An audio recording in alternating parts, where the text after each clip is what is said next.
Audio ফাঁস হতে দেখছি। এটা কি ফাঁস হচ্ছে নাকি প্রচার করছে? নাকি এখানে আর্টিফিশিয়াল ইন্টেলিজেন্স এর কোনো ব্যাপার আছে? অনেক রকমের কথা এখানে আসছে। যেমন ট্রাম্পের ইস্যুটা এসছে। সবকিছু মিলে এই ঘটনাগুলো কি ঘটছে? What do you think? এখন প্রথম কথা হচ্ছে যে কিছুর ব্যাপারে বাংলাদেশ আওয়ামী লীগের পক্ষ থেকে বিবৃতি দেওয়া হয়েছে, সেখানে কিন্তু বিষয়টি খোলাসা করা হয়েছে। আচ্ছা।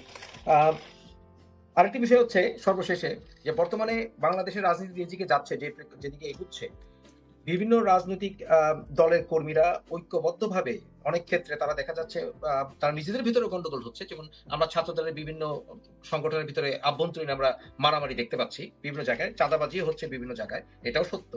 তবে বিভিন্ন বিষয় উঠে আসছে, যেমন সিন্ডিকেটের কথা আসছে যে বর্তমান দ্রব্যমূল্যের বৃদ্ধির অনেক কারণ হচ্ছে যে এখানে আওয়ামী লীগের একটা সিন্ডিকেট আসলে এখনো বসে আছে। তুমি কি মনে করো যেখানে আওয়ামী লীগরা বলছেন একদিকে যে তারা নিজের আক্রমণের মুখে আছেন, সেখানে তারা এখনো সিন্ডিকেট পরিচালনা করেন কোনোভাবে? এটি তো প্রশ্নই আসে না। এটি বাংলাদেশের কোনো মানুষ বিশ্বাস করে না এই ধরনের হাস্যকর কথাবার্তা বলে। তারা আসলে বাংলাদেশের জনগণকে নিয়ে তামাশা করছে বলে আমরা মনে করি। জনগণের যে দুর্ভোগ আজকে যে পর্যায়ে পৌঁছেছে, সেটি শুধুমাত্র দ্রব্যমূল্যের বিষয়টি তো একটি দিক। সার্বিকভাবে বাংলাদেশের মানুষের জনগণের জীবন নিয়ে, নিরাপত্তা নিয়ে, মর্যাদা নিয়ে যে ধরনের ছিনিমিনি খেলা হচ্ছে। আপনি যদি সরাসরি দেখেন যে ছেলে মেয়েদের, আমরা যেহেতু স্টুডেন্ট অ্যাক্টিভিজমের সঙ্গে সম্পৃক্ত রয়েছে, এই ৫ আগস্ট পরবর্তী যারা জবরদখল করে ক্ষমতায় এসেছে, একটি জব সার্কুলার পর্যন্ত তারা দিতে পারেনি। এই জব সার্কুলারকে কেন্দ্র করে, এই জব সার্কুলারের উপর ভিত্তি করে একটি কোটা সংস্কার আন্দোলন, সেই কোটা সংস্কার আন্দোলনের শিক্ষার্থীরা, ছেলেমেয়েরা কর্মসংস্থান চায়, চাকরির নিশ্চয়তা চায়।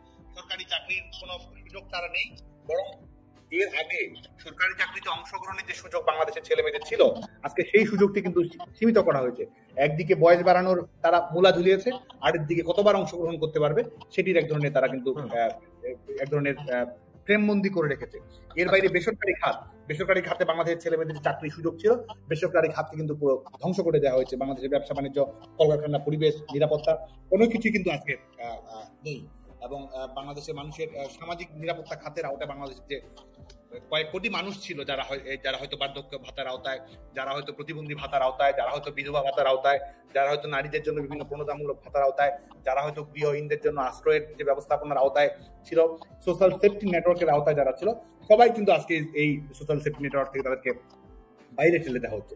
বাংলাদেশের মানুষের আজকে অর্থনৈতিক নিরাপত্তা নেই, বাংলাদেশের মানুষের জীবনের নিরাপত্তা নেই, এবং বাংলাদেশের মানুষের কোনো মর্যাদা এই সরকার প্রদান করছে। আমরা একটু পেছনে আসি ছাত্র রাজনীতির বিষয়টা। সেটা হচ্ছে বিভিন্ন কথা আসে, যেমন বিভিন্ন শিবিরের কর্মীরা, হিজবুত তাহরীরের কর্মীরা, এরা বিভিন্নভাবে ছাত্রলীগ পেনেট্রেট করেছে। তুমি কি মনে করো এখানে পদ বাণিজ্যের কারণে এই বিষয়গুলো ঘটেছে অনেক ক্ষেত্রে ছাত্রলীগের ভিতরে?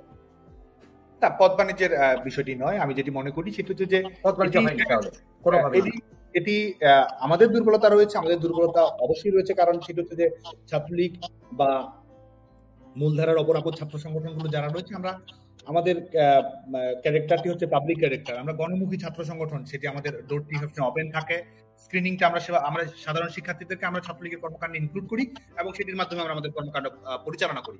বাংলাদেশ ছাত্রলীগ বা অপরাপর বামপন্থী ছাত্র সংগঠন হোক বা ছাত্রদল হোক, তাদের তো এমন কোনো কর্মকৌশল নেই যে অন্য সংগঠনের অভ্যন্তরে প্রবেশ করিয়ে তারা কোনো ধরনের রাজনৈতিক স্বার্থসিদ্ধি হাসিল করবে।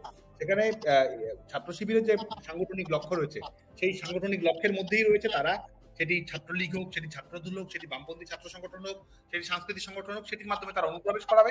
অনুপ্রবেশ করে তারা নিজস্ব রাজনৈতিক এজেন্ডা বাস্তবায়ন করবে এবং একই সঙ্গে বিভিন্ন ধরনের অপকর্মগুলো ঘটিয়ে সেটির দায় সেই রাজনৈতিক সংগঠনের উপর চাপিয়ে দেওয়া, সেই প্রচেষ্টাটা কিন্তু রয়েছে। তো এই কারণেই কিন্তু এই ঘটনাগুলো ঘটেছে এবং আমি মনে করি যে এখানে এই ঘটনা থেমে থাকবে না। ছাত্র শিবির কিংবা অপরাপর মৌলবাদী সংগঠনগুলোর যে কৌশল রয়েছে, এই কৌশল তারা বর্তমানেও ধারাবাহিকতা ধরে রাখবে বলে মনে করি।